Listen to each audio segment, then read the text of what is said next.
Hi everyone, in this video we are on page 7 of the note packet and we're going to be looking at set operations for events, making use of intersection and union again. So as we've seen previously with Venn diagram story problems, and means intersection and or both means union.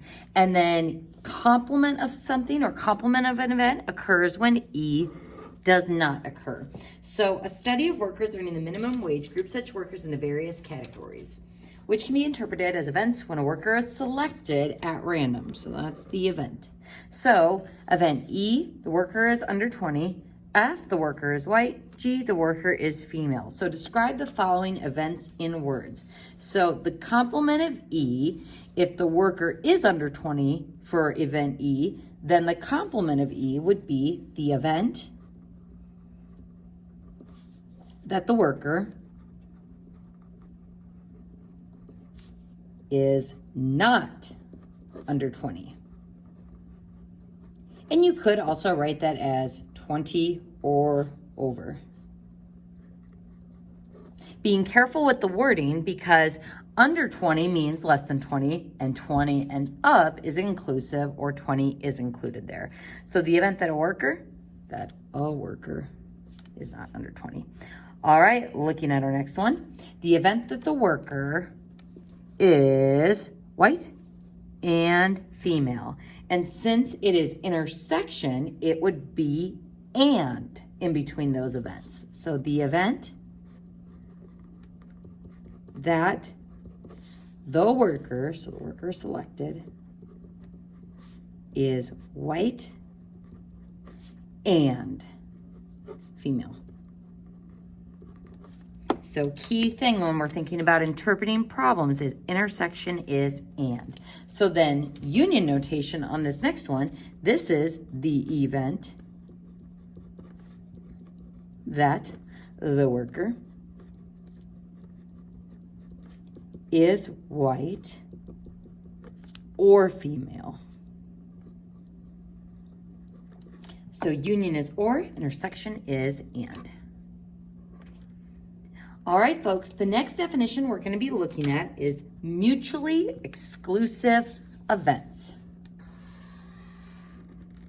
So mutually exclusive. Events are considered mutually exclusive if they have no common outcomes. So two events with no common outcomes. And if they have no common outcomes, that means the same thing as saying they have no intersection. So it's either one event or the other. It can't be both. So if the intersection is the empty set, then you would never need the union rule.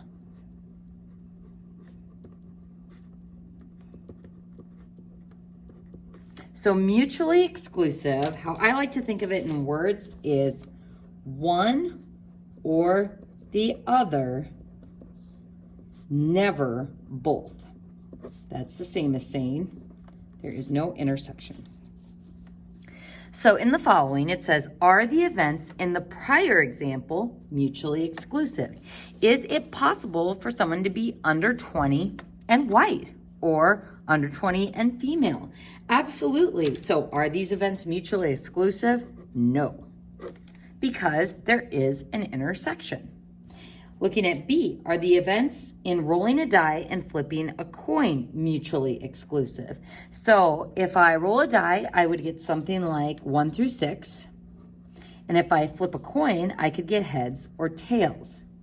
Is it possible for me to have both or an intersection between those two items? So one or the other, never both. These would be mutually exclusive. Now we're going to add one on here. What about rolling a prime and rolling a 3? So if we think about prime numbers, If we're rolling a fair die, that would be 2 and 3 and 5. But if I think of the event of rolling a 3, that would be here. Folks, do these two events have an intersection? They absolutely do. So is rolling a prime number or rolling a 3 mutually exclusive? No, it is not. So in order to be mutually exclusive, it's separate circles. There's no overlap of those Venn diagram events.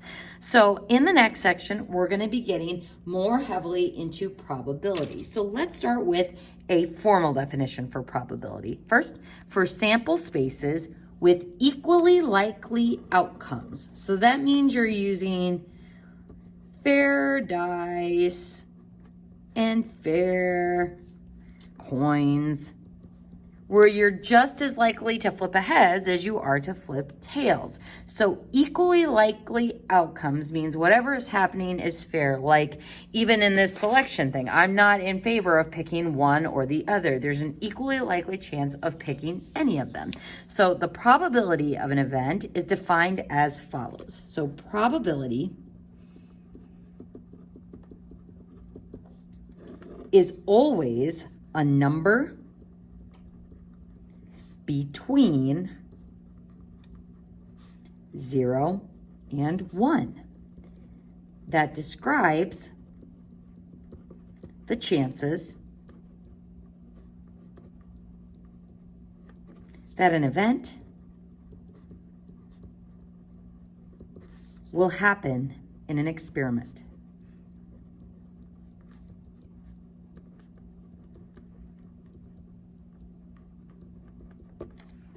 So if I want to find the probability of something where S is a sample space of equally likely outcomes, how we find the probability, which we've seen this notation before when we did some of those Venn diagram packets, that P in front means the probability of this event happening.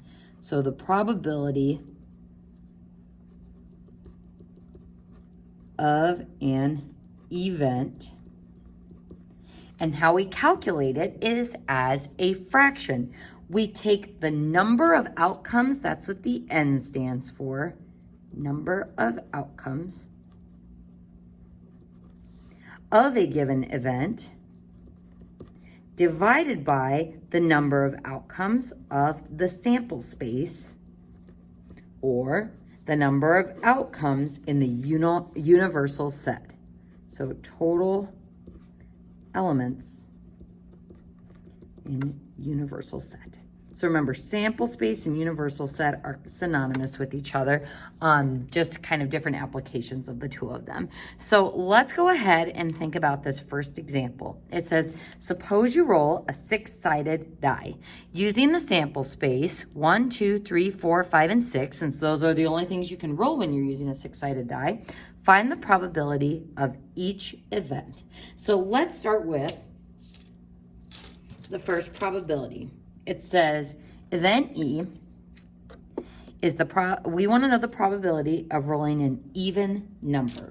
So the probability of event A occurring is going to be equal to the number of elements in event E divided by the number of elements in the sample space. So let's start with the number of elements in the sample space. There are 6 items in the sample space, so that gives me the denominator of this probability. So all over 6. Because there's only 6 options for me to pick from. Now, the number of elements in set E says, how many even numbers do we have in this sample space? We have 1, 2, 3. So I have 3 even numbers out of the 6 total numbers that I could roll. So what is my probability as a simplified fraction? 1/2.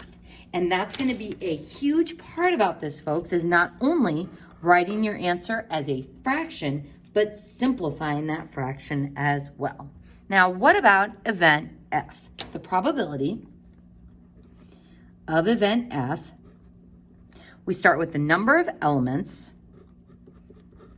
in event F, divided by the number of elements in the sample space, which we know is going to be 6. So again, it's the same dice, the same 6 possibilities.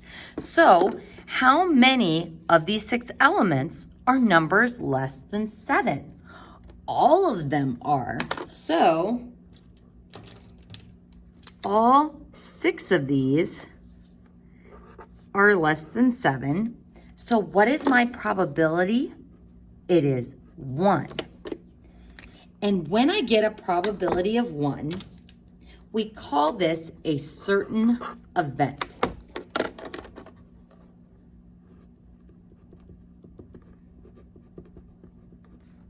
Which means it is absolutely 100% going to happen. So if I'm rolling this fair 6-sided die and I roll it, I am automatically 100% going to get a number less than 7. Whereas getting an even number, there's only a half chance because I've got those odd numbers that I can get as well. So what about C, where the event is an 8 is shown on the dice? How many chances do I have to roll an 8? 0. It's not possible to roll an 8. Out of 6 total elements in the universal set or in the sample space, folks, what is 0 divided by 6? And be careful, because sometimes students say that it's undefined, but it's actually 0. So my probability is 0. And we call this an impossible event. There's no way it can occur. So simplifying fractions, taking the number of elements in a given event divided by the total elements in the sample space is how we calculate probability. And that concludes page 7 of the notes.